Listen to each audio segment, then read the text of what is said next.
નમસ્કાર મિત્રો સ્વાગત છે તમારું અમારી યુટ્યુબ ચેનલમાં। આજની વિડીયોમાં વાત થશે આજે તારીખ 29 ઓક્ટોબરથી લઈને 6 નવેમ્બર સુધી ગુજરાતમાં કેવું રહેશે હવામાન। અત્યારે ગુજરાતના અનેક ભાગોમાં વરસાદે સામાન્ય વિરામ લીધો છે।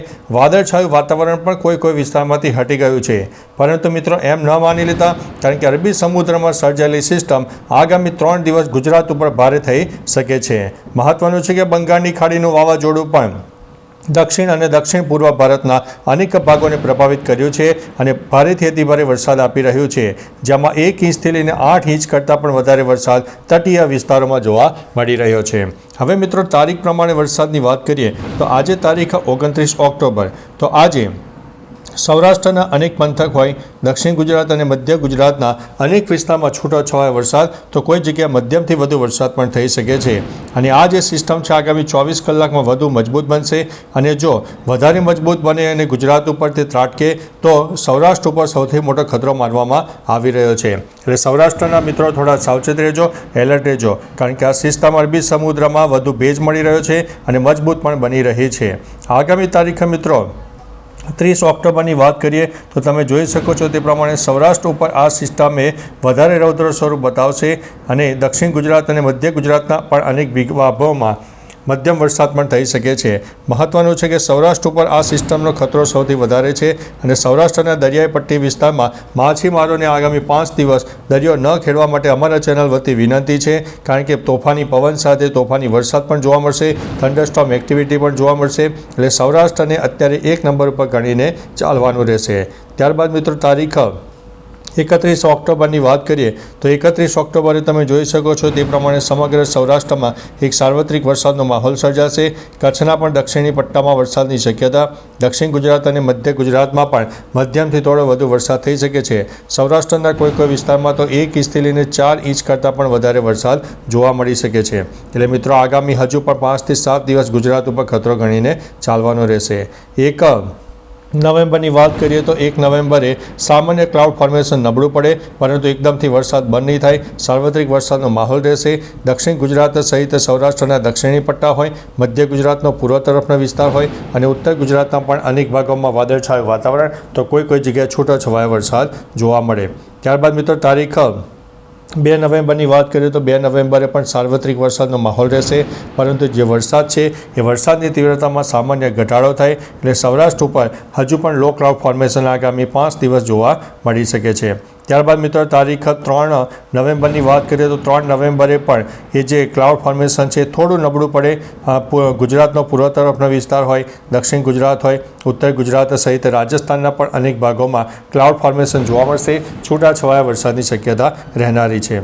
ત્યારબાદ મિત્રો તારીખ 4 નવેમ્બરની વાત કરીએ તો 4 નવેમ્બરે પણ કચ્છ અને સૌરાષ્ટ્રના અનેક ભાગોમાં સામાન્ય લો ક્લાઉડ ફોર્મેશન જોવા મળે, પરંતુ વરસાદની તીવ્રતામાં ઘણો બધો ઘટાડો જોવા મળી શકે છે।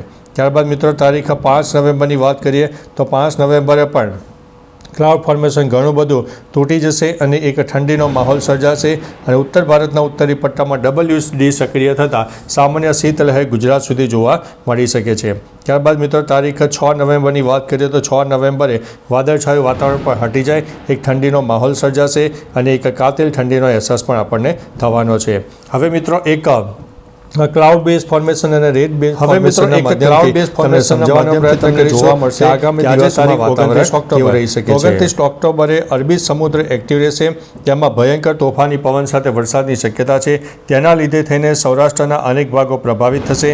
ઉપરાંત મિત્રો દક્ષિણ ગુજરાતના પણ અનેક ભાગોમાં વરસાદની શક્યતા દેખાઈ રહી છે। એટલે મિત્રો હજુ પણ આગામી 5 દિવસ ખાસ કહીએ છીએ કે થોડું સાચવીને જોજો, જેથી આપણને ભારે નુકસાની ન થાય।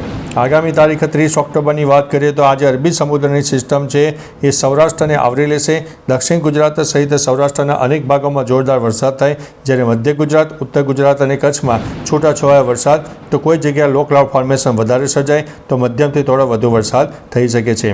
31 ઓક્ટોબરે ખાસ કરીને ગુજરાત ઉપર મેઘતાંડવના એંધાણ છે, સમગ્ર સૌરાષ્ટ્રને આ સિસ્ટમ આવરી લેશે, દક્ષિણ ગુજરાતને પણ આવરી લેશે। એટલે 1 નંબર ઉપર સૌરાષ્ટ્ર અને 2 નંબર ઉપર દક્ષિણ ગુજરાતને ગણીને ચાલવાનું રહેશે અને ગુજરાતના જે મધ્ય ગુજરાતના પણ અનેક ભાગો છે તેમાં પણ વરસાદની શક્યતા છે. ખાસ કરીને અમદાવાદ, વડોદરા, આણંદ, છોટાઉદેપુર, મહીસાગર સહિત અનેક ભાગોમાં છૂટોછવાયો વરસાદ તો કોઈ જગ્યાએ મધ્યમથી વધુ વરસાદ થઈ શકે છે. ઉત્તર ગુજરાતમાં પણ એક વાદળછાયું વાતાવરણ જોવા મળે, પરંતુ સાર્વત્રિક વરસાદ ઉત્તર ગુજરાત અને કચ્છમાં જોવા નહીં મળે, કારણ કે તેમાં લો ક્લાઉડ ફોર્મેશન આપણને કહી શકાય કે નિર્ધારિત વિસ્તારો પૂરતા જોવા મળે, એટલે સમગ્ર ઉત્તર ગુજરાત અને કચ્છને તે નહીં આવરી લે. ત્યારબાદ મિત્રો તારીખ 1 નવેમ્બરની વાત કરીએ તો 1 નવેમ્બરે જે ક્લાઉડ ફોર્મેશન છે એ સામાન્ય તૂટી શકે છે, એટલે સામાન્ય જે બોન્ડિંગ છે નબળું પડી જાય અને ધીમે ધીમે વરસાદ પણ ઓછો થઈ શકે છે, પરંતુ એકદમથી વરસાદ બંધ નહીં થાય. 2 નવેમ્બરની વાત કરીએ તો 2 નવેમ્બરે પણ ક્લાઉડ ફોર્મેશન જોવા મળશે, કારણ કે લો ક્લાઉડ ફોર્મેશન જોવા મળવાનું છે અને અરબી સમુદ્ર અને બંગાળની ખાડીના ભેજવાળા પવનો પણ મળશે, જે દક્ષિણ ભારતના અનેક ભાગોને પ્રભાવિત કરશે, જેના લીધે થઈને ગુજરાતને પણ તેની અસર જોવા મળે. પરંતુ 2 નવેમ્બરથી જે બોન્ડિંગ છે સામાન્ય તૂટી જાય, પરંતુ સૌરાષ્ટ્રના અનેક ભાગોમાં છૂટોછવાયો વરસાદ ચાલુ રહેશે. 3 નવેમ્બરની વાત કરીએ તો 3 નવેમ્બરે એક ક્લાઉડ ફોર્મેશન સર્જાય, પરંતુ રાજસ્થાનમાં તેની વ્યાપક અસર જોવા મળે.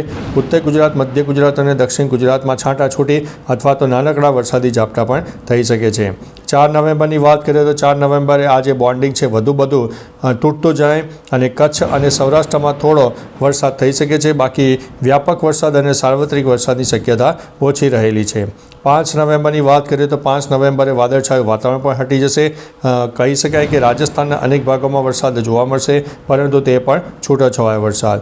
6 નવેમ્બરની વાત કરીએ તો 6 નવેમ્બરે પણ સમગ્ર વાતાવરણ ખુલ્લું થાય અને એક ઠંડીનો માહોલ સર્જાશે અને પવન સાથે ઠંડીના કારણે ઠંડીનો ચમકારો પણ વધી શકે છે. બાકી મિત્રો, તમારા વિસ્તારમાં વરસાદનું પ્રમાણ કેવું છે? તાપ, તડકો, ઉઘાડ હોય, વરસાદ પડ્યો હોય તો તમામ પ્રકારની માહિતી નીચે કમેન્ટમાં આપજો, જેથી અન્ય મિત્રો પણ જાણી શકે. તો ચાલો મિત્રો, ફરીથી વરસાદની નવી આગાહી લઈને મળતા રહીશું. ત્યાં સુધી અમને રજા આપશો. નમસ્તે.